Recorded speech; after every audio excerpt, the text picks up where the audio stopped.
Coucou tout le monde, on se retrouve pour une pile à lire de l'automne. Je sais pas si c'est une bonne idée parce que la pile à lire du printemps, je crois que j'ai lu 0 livre de cette pile à lire.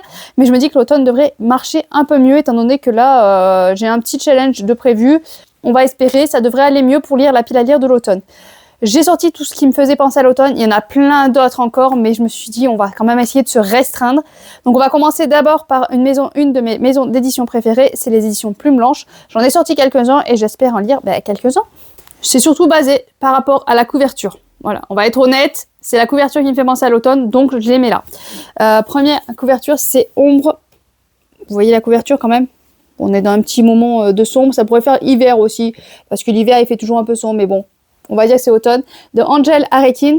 Celui-ci, je pense que ça va être possible de le sortir rapidement parce que je l'ai trouvé en audio chez Audible gratuitement. Il fait partie de l'abonnement. Donc, en général, quand je trouve des plumes blanches en audio gratuit, j'ai tendance à les écouter. Donc, ça va pouvoir me permettre de le sortir. Le sang est une arme, celle des ombres. Ces créatures sans visage qui détruisent les hommes. Quel lien les unit à Kira? Le seul et unique soldat capable de les anéantir afin de protéger l'espèce humaine cloîtrée sous terre, régie par la terreur. Donc on va être dans un côté sombre. Pour l'automne, moi je trouve que ça peut être plutôt pas mal. Un autre livre aussi qui me fait penser à l'automne, c'est celui-ci. Maudite de C. Sigel, la cité de Lialé vit au rythme de la magie. Elle alimente le quotidien de ses habitants pour les soins, la cuisine, les déplacements. Didil et Elisa est insensible à la magie. Dans ce monde où ses perspectives d'avenir sont bien limitées, elle trouve le bonheur auprès de Nathanaël, un maître décrypteur. Cependant, la mort brutale de ce dernier plonge la jeune femme dans une profonde détresse car la voilà, désormais réceptacle d'un démon millénaire qui rêve de détruire la ville. Donc on va être accompagné d'un démon, moi je dis... Ouais, pourquoi pas, hein, pourquoi pas. Alors celui-là, c'est sûr et certain, qui fait penser à l'automne. Regardez-moi cette couverture. Dieu et sorcière. De Angel Arekin, encore une fois. Ah bah oui, j'avais pas fait attention. C'est même auteur. Donc Angel Arekin, alors de Dieu et sorcière, en fait, j'ai pas besoin d'en dire plus. Hein. Vous voyez cette couverture? C'est vraiment, pour moi, ça fait tout à fait l'automne. Arène assassin, repenti, traîne dans sa fuite le poids de ses péchés. Pour échapper à la mort, il se réfugie dans un vieil hôtel perdu au milieu des bois. Il y rencontre la belle et froide Lifren Morgeline, qui, sous ses airs charmants, le scrute avec autant de prudence que de mépris. Je vais pas en lire plus, mais moi, celui-là, voilà, vraiment, il est parfait pour l'automne. Il n'y a pas écrit de petillon, donc je pense que c'est un tome unique. Donc, ouais, vraiment, celui-là, il est parfait. Vraiment, l'automne, faut le sortir. Alors, celui-là, moyen automne, mais c'est parce que j'ai très envie de le sortir. Donc, je pense que vous allez le voir dans toutes les piles tant que je l'aurai pas lu. C'est Angélion, le tome 1, de Justine Tiffen. Et un peu bleuté comme ça. Ouais, le tome 2 aurait fait plus automne, mais il faut d'abord que je lise le tome 1 avant de pouvoir me plonger dans le tome 2, donc j'ai sorti celui-ci.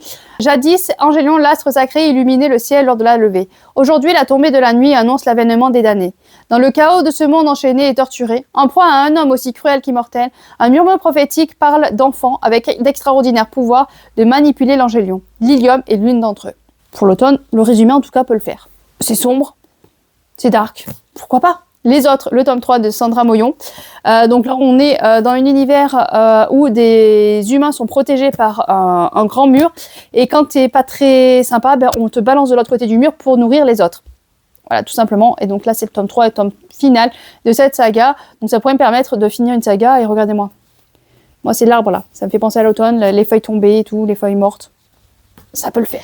Bon, celui-là... Voilà, c'est l'automne sombre. Bloom Witch de Lena Jomae, donc c'est l'intégrale, donc c'est un gros bébé. C'est écrit tout petit, pas sûr d'arriver à le lire en une seule fois, mais déjà si je lisais le tome 1, ça pourrait être pas mal. Ah merde, encore un. Bon alors, oui, c'est à toi que je parle là. Tu crois vraiment avoir les reins suffisamment solides pour découvrir mon histoire? J'en suis pas si sûre moi. Si je te dis que je suis une sorcière dans un monde timbré avec des vampires et des loups-garous, entre autres choses, toujours partant? Bien, comme tu voudras. Voilà, donc le résumé est vraiment sous un ton d'humour qui a l'air plutôt pas mal, rafraîchissant. Donc pourquoi pas, hein, on va être l'automne, le froid arrive, avec des vampires, ça peut le faire. Donc ça c'est la pile à lire des Plumes Blanches, ça m'en fait beaucoup. Déjà, rien qu'avec ça, si j'arrive à en sortir 1, 2, 3, ça serait bien, ça serait bien. Déjà Ombre, vu qu'il est en audio, déjà il y a des fortes chances. Et c'est vrai que Dieu et sorcière, ouais vraiment, je pense que c'est celui qui fait le plus automne, c'est celui qui risque de sortir le plus rapidement. Je dis ça, et puis automne dans 2 ans, il est toujours pas sorti, mais bon. On espère toujours. On va passer avec des livres d'une seconde maison d'édition que j'adore. Alors je pense que j'aurais presque pu tous les sortir parce que niveau couverture, ils vont tous plus ou moins automne parce que c'est un ton marron, marron foncé, marron clair. Voilà, on est un peu sur ces tons-là. Donc tous auraient pu sortir, mais par rapport au titre, j'ai sorti ceux-là et ce sera déjà plutôt pas mal. Il faut juste que je fasse attention à un livre parce que je crois que, je sais pas si c'est pas une suite, enfin entre guillemets, une suite d'un autre livre, mais je sais pas lequel c'est. Je sais pas si je l'ai pris là, s'il est encore là, je sais pas. Donc bon, faudra juste que je vérifie au cas où que je fasse pas une boulette. Donc j'ai sorti Aux heures sombres de la tyrannie de Rose Castelet aux éditions Hurlevent. Maintenant, les éditions Hurlevent, depuis que j'ai eu 3 coups de cœur chez eux, voilà, c'est devenu une de mes maisons d'édition préférées. Vous voyez là, j'essaye de me les procurer tous. Il y a une nouvelle sortie là qui va pas tarder à arriver, que j'ai précommandée. Enfin voilà, maintenant, j'adore savoir que je les ai dans ma palle et me dire que je vais avoir encore un coup de cœur. Jusqu'au moment où je vais être déçue par un de leurs livres, mais bon. Pour l'instant, tous ceux que j'ai lus ont fini en coup de cœur, donc j'y crois encore. Donc, Aux heures sombres de la tyrannie, on est en 1793 à Paris. Une jeune femme pieuse, un homme d'église tourmenté, un comte déterminé, une courtisane effrontée, un républicain vindicatif, tout se retrouve lié et emporté dans le tumulte de la Révolution française. Qui croire dans cette impitoyable course au pouvoir? Voilà. Alors, pourquoi? Je sais pas. Moi, c'est Aux heures sombres de la tyrannie, les heures sombres, ça me fait penser à l'automne. Je suis pas allée chercher bien loin. Pareil, Nuit d'orage à Haute-Rive.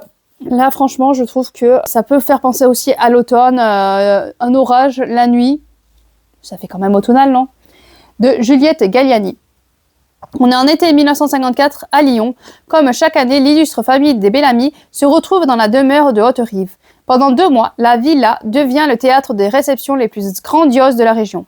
Mais derrière les regards affables et les coupes de champagne, les sourires transpirent de rancœur. Et bientôt, les tensions entre les générations enflent au même rythme que la température, jusqu'à l'éclatement le plus funeste. À Haute-Rive, la royauté ne porte pas de couronne. Voilà, moi je trouve que ça fait... Je sais pas d'ailleurs, je crois que c'est celui-là, que c'est qu'il y a un autre livre après celui-ci. Je sais plus. Il faut vraiment que je vérifie avant de faire une boulette. Ensuite, j'ai sorti Les Fêlures de Wickfield Manor de S.A. Yarmon. Pourquoi? Parce qu'en fait, il y a le Manor. Moi, de suite, manoir, je sais pas, ça me fait penser à une ambiance automnale. Allez chercher. Les manoirs, le manoir, il va pas bouger. Hein. L'été, l'hiver, il est toujours là. Mais pour moi, manoir, c'est automne. Voilà, tout simplement. On est en 1910 en Angleterre. Honoria Belfort, jeune veuve de 27 ans, accepte un poste de préceptrice à Wakefield Manor, dans les paisibles Cotswolds. Entre les murs du manoir, les mystères se dessinent et les bouches se condamnent au silence. Et tandis que le cœur s'embrase, la tragédie se profile. Deux ailes d'un manoir, l'une habitée par la duplicité, l'autre par les ruines. Saurez-vous trouver les réponses parmi les vestiges du chagrin? Moi, je me dis, ça peut être pas mal pour l'automne. Et un petit dernier pour la route de Nora Like, c'est Descendre sur tes mains. Là, voilà, Descendre sur tes mains, moi, je sais pas, j'ai pas besoin d'en dire plus. Peut-être que vous allez dire, mais complètement décalé la fille, ça me fait pas penser à l'automne, mais moi, je sais pas, le jeu d'échecs, les cendres, voilà, ça me fait tout me fait penser à l'automne. Faut pas aller chercher bien loin dans mon cerveau. Angleterre. En plus, l'Angleterre, c'est toujours un temps automnal là-bas, non? On est d'accord. Angleterre, fin 19e siècle. Une jeune orpheline recueillie par un étrange tuteur. Un manoir... Encore un manoir? Un manoir lugubre prenant racine au cœur de la forêt. Des amours scandaleuses, des portes qui s'ouvrent et d'autres qui restent closes. Une partie d'échecs qui s'éternise. Au-delà des apparences, la danse peut s'avérer macabre. On est d'accord. Bon, après, j'ai pris ces 4-là, mais je pense que tous les autres faisaient aussi automnal. Voilà, c'est ceux vraiment qui me faisaient le plus penser à l'automne. Donc voilà, 4 livres de chez Hurlevent. Maintenant, on va passer avec tous les autres livres qui me font penser à l'automne, que je pourrais potentiellement lire cet automne. Il y en a beaucoup, donc je ne vais pas lire tout cet automne, mais vraiment, ça fait vraiment très automnal, je trouve. Vous me direz ce que vous en pensez. Donc, le premier, c'est Le Berger, de Anne Bockel, aux éditions Seuil. Lucie est conservatrice d'un petit musée de l'Oise. Rien ne va vraiment mal dans sa vie, rien ne va vraiment bien non plus. Le jour où une amie l'embarque dans un groupe de prière, son existence prend une couleur plus joyeuse. Voilà, donc on va être embarqué dans une secte, et il n'est pas très gros en plus, donc ça peut se lire assez vite, je pense. Donc moi, ça me tentait, et regardez-moi cette couverture, là, avec cette bougie et tout. On est en automne, hein. On est d'accord? Pareil, cette couverture, je sais pas. Et ensuite, Le Silence de Rose Mallet aux éditions Gros Caillou. Je vais pas relire le résumé parce que celui-là, j'espère vraiment le découvrir là cet automne parce que c'est Piketty Bookin, je crois. Il me semble que c'est Piketty Bookin. Je dirais bien Sabrine dit-il est bien ce livre, mais je suis pas sûre. Je miserais plus sur Piketty Bookin qui en a parlé vraiment en très très positif. Donc j'ai très très envie de le découvrir. Un récit glaçant et un suspense distillé au fil des pages. Voilà. Donc, j'espère le découvrir celui-ci. Et franchement, avec l'horloge et tout, je sais pas, moi, il Voilà, il me fait Crayon d'automne. Pareil, Les Ravages de Louise May, Fleuve Édition. Donc de base, c'est Fleuve Édition. Andrea est une silhouette chancelante après un énième samedi soir alcoolisé. Ses amis ont prolongé la fête, les taxis ont déserté la place, le vide a empli l'espace et on n'a qu'une envie, ici et maintenant, faire passer le temps plus vite. Mais pas le choix. Il s'agit d'être pragmatique, mettre un pied devant l'autre, entendre le bruit de ses pas en triple exemplaire et trouver ça normal, fixer la lumière, un point de civilisation, ne pas tomber. Donc Les Ravages, donc voilà, je pense qu'elle va se faire agresser. À mon avis, j'ai pas lu plus le résumé, je me rappelle plus, j'en avais entendu parler, je sais plus où. Mais vu le résumé, elle se retrouve toute seule, alcoolisée. En général, ça finit plus ou moins par la même chose. Donc ouais, à voir, il va y avoir sûrement la police et tout ce qui s'ensuit. Donc ouais, ça peut être pas mal pour l'automne. Et celui-ci, Dors de ton sommeil de brute de Caroline Martinez, aux éditions Gallimard. Alors ça, c'est vraiment, ça je sais, il est bien ce livre qui m'avait donné extrêmement envie de le lire parce qu'on est avec des enfants. Je crois que c'est à minuit. Toutes les nuits à minuit, les enfants se réveillent en hurlant, et même ils sont pas tout à fait réveillés, je crois, et ils hurlent, et même les bébés, enfin les tout petits, ils hurlent, et chaque nuit c'est de plus en plus long, jusqu'à je crois qu'il y en a même qui meurent parce qu'à force de crier t'as plus de souffle, et ils peuvent pas s'en empêcher, et je crois qu'il y a même voilà des gros incidents, et ça m'avait donné énormément envie, et Dors de ton sommeil de brute, voilà, le sommeil, la nuit. Ça me fait penser à l'automne. On continue avec La bibliothèque de minuit de Matt Hayes aux éditions Mazarine. Minuit, voilà. Moi l'automne, je sais pas pourquoi, ça représente la nuit. On était l'été où il y avait le jour très long et l'automne, il y a la nuit qui reprend un peu le dessus. Donc voilà, c'est peut-être pour ça aussi. Donc La bibliothèque de minuit, à 35 ans, Nora a l'impression d'avoir tout raté. Lorsqu'elle se retrouve un soir dans la mystérieuse bibliothèque de minuit, c'est sa dernière chance de reprendre en main son destin. Si elle avait fait d'autres choix, que serait-il passé ? Voilà, donc elle va prendre un livre, je crois, dans cette bibliothèque et elle va voir si elle avait fait un autre choix, comment ça aurait été sa vie. Et c'est toujours un sujet, moi, que j'aime beaucoup. On continue avec Le bal des monstres de Lisa Margari Ballman aux éditions Berlia. C'est de la romantécie. Ça me fait un peu peur le côté romantécie parce que moi, c'est vraiment le côté monstre qui m'intéressait. Un monstre. Voilà ce qu'Abélard est destiné à devenir. L'être le plus puissant du royaume d'Alba, puis puissant encore que ses souverains, le príncipe. Condamné à la solitude, à une vie sans amour, condamné à devenir cruel, Abélard sera l'héritier de sa tante infâme, Kathleen. Personne ne pourra le sauver, il ne pourra sauver personne, car il est la mort. Dans un monde sombre où le mal prend le dessus, où la souffrance est partout, l'espoir se meurt, amincissant toujours plus le voile, donnant plus de pouvoir aux esprits, aux Tanaïs. Voilà, moi, ça m'intéresse beaucoup, et c'est vrai que voilà, romantécie, du coup, il va y avoir quand même une bonne partie de romance, donc à voir quand même, mais voilà. Encore un côté un peu sombre. Au plus on va avancer, au plus on va avec des livres qui font vraiment automne. Celui-là, c'est Je suis fille de rage de Jean-Laurent Del Socorro aux éditions Actes Sud. Alors la couverture ne fait pas forcément plus penser à l'automne, mais je sais pas, le titre, pour moi, c'était automne à fond. Donc là, on est avec... ah mince, comment il s'appelle ? J'allais dire Churchill, mais je suis pas sûre. On est en 1861, la guerre de sécession, la Maison Blanche, un huis clos opposant Abraham Lincoln, voilà. On est avec Abraham Lincoln et il y a la mort, voilà, vous voyez. Il y a la mort d'ailleurs qui lui souffle des idées, il me semble, et donc il va suivre un petit peu ce que lui dit la mort. C'est un peu tout ce que je me rappelle, mais ça avait l'air très très intéressant. J'ai vu beaucoup de retours très positifs aussi. Je sais que Jean-Laurent Del Socorro a toujours une partie historique assez présente et très bien travaillée. Donc moi, je suis tentée par celui-ci quand même. Alors là, on va arriver avec des livres qui, si je les lis pas en automne, je les lis jamais parce que c'est vraiment là le summum de l'automne. On va commencer avec Fille de rouille de Gwendoline Kist aux éditions Naos. On est dans un monde où il y a la rouille qui dévore les jeunes filles. Petit à petit, leur corps se transforme. C'est tout ce que je me rappelle. Je vais pas me remettre en mémoire le livre. Je sais qu'il y a Caro Magic Books. Je crois que c'est ça si j'y pense, je mets son truc. Il a lu et elle m'a dit je te laisse te faire ton propre avis. Et je me suis dit oh punaise, si elle me donne pas son avis, c'est qu'elle a pas aimé, j'ai un peu peur, mais non en fait c'est parce qu'elle a beaucoup aimé. Et voilà, donc j'ai très hâte de pouvoir m'y plonger. La couverture sensationnelle. On continue avec Peau d'âme, le tome 1, Les Lilas du Roi, aux éditions Gulfstream. Comment dire qu'il n'y a pas plus proche que l'automne. Donc on est sur une réécriture de Peau d'âme. Donc le conte de base, Peau d'âme, c'est sa mère va décéder et le roi trouve Peau d'âme tellement belle qu'il veut épouser sa propre fille. Donc là, je sais pas trop comment ça va tourner. Je crois que c'est quand même assez sombre. donc c'est parfait pour l'automne. Là, pareil, l'automne à 100%, c'est Camera Obscura, Le Chant des Morts de Maëlle de Sar aux éditions Rajo. Voilà, on fait pas plus automnal que ça. Il va y avoir une enquête, on est à Londres, si je me trompe pas, 19e siècle, Londres. La ville est plongée dans l'obscurité par une brume perpétuelle. Plus inquiétante encore, certains cadavres se relèvent.